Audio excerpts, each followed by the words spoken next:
bienvenue sur Univers Nature et sa richesse. Aujourd'hui, nous allons explorer 3 sites méconnus du Maroc.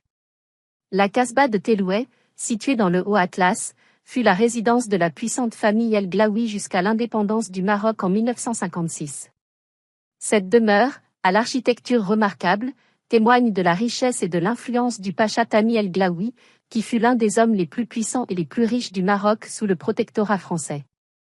Issu d'une famille prospérant sur le commerce du sel et des caravanes transsahariennes, Thami El Glaoui assoit son pouvoir en soutenant la France, qui lui permet de contrôler Marrakech et une grande partie du sud marocain. Il exploite le commerce du safran, des olives et des ressources minières du pays. Son ascension débute en 1893, lorsqu'il sauve le sultan Moulay Hassan d'une tempête de neige, recevant en récompense une arme qui lui permet de dominer les tribus rivales. Cependant, en 1953, il participe au complot pour l'exil du sultan Mohamed V, ce qui lui vaut d'être perçu comme un traître. Lorsque le sultan revient en 1955 et que le Maroc obtient son indépendance en 1956, Glaoui perd tout son pouvoir et meurt la même année. Ses biens sont confisqués et ses casbahs tombent en ruine. Aujourd'hui, plusieurs casbahs du Glaoui, dont celle de Telouet, Taourir et Aït Ben Haddou, sont en cours de restauration et font partie du patrimoine marocain, témoignant de cette époque marquée par pouvoir, richesse et intrigues politiques. Ancien siège du pouvoir des Glaoui, la Casbah a été abandonnée après l'indépendance du Maroc en 1956, laissant derrière elle des légendes et des intrigues politiques.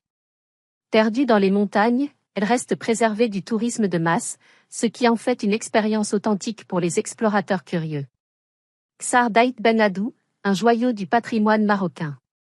Situé dans les montagnes de l'Atlas, au sud du Maroc, le Ksar d'Aït Ben Haddou est un village fortifié en terre crue, classé au patrimoine mondial de l'UNESCO depuis 1987.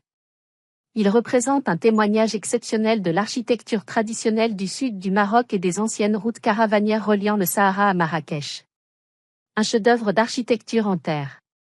Ce Ksar, composé de plusieurs casbahs et habitations de pisé, reflète le mode de vie des anciennes communautés berbères. Ses ruelles étroites, ses tours crénelées et ses portes imposantes offrent une atmosphère hors du temps, attirant voyageurs et cinéastes du monde entier. Un site de cinéma célèbre. Aït Ben Haddou a servi de décor à de nombreux films et séries célèbres, dont Gladiator, Game of Thrones et Lawrence d'Arabie, renforçant son image iconique. Bien que certaines familles y résident encore, une grande partie du Ksar est aujourd'hui préservée pour le tourisme et la conservation historique. Sa visite permet une immersion unique dans l'histoire et les traditions du Maroc saharien. Tazou, Zilil, une ancienne cité romaine du Maroc.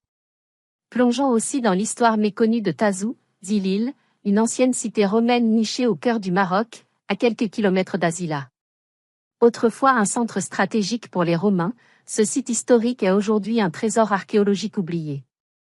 De ses termes imposants aux vestiges de son forum, Tazou révèle une époque où le Maroc était au carrefour des civilisations. Explorez ce lieu fascinant et découvrez un chapitre oublié du patrimoine antique du Maroc. Tazou, fondée à l'époque phénicienne, elle devient un important centre commercial et militaire sous l'Empire romain. Un site historique oublié. Zilil faisait partie des colonies romaines de Maurétanie Tingitane et servait de point stratégique sur la route reliant Tanger à Lixus. Des vestiges impressionnants, comme des thermes, un forum et des habitations en pierre, témoignent de son importance à l'époque. Un héritage méconnu. Malgré son riche passé, le site de Zilil reste peu exploré et peu connu du grand public. Il constitue pourtant un élément clé du patrimoine antique du Maroc, témoignant des échanges entre Rome et l'Afrique du Nord. Aujourd'hui, des fouilles archéologiques révèlent progressivement son histoire, offrant un aperçu fascinant de la présence romaine au Maroc. Merci de m'avoir suivi. N'oubliez pas de cliquer sur j'aime, cela ne coûtera rien, c'est gratuit.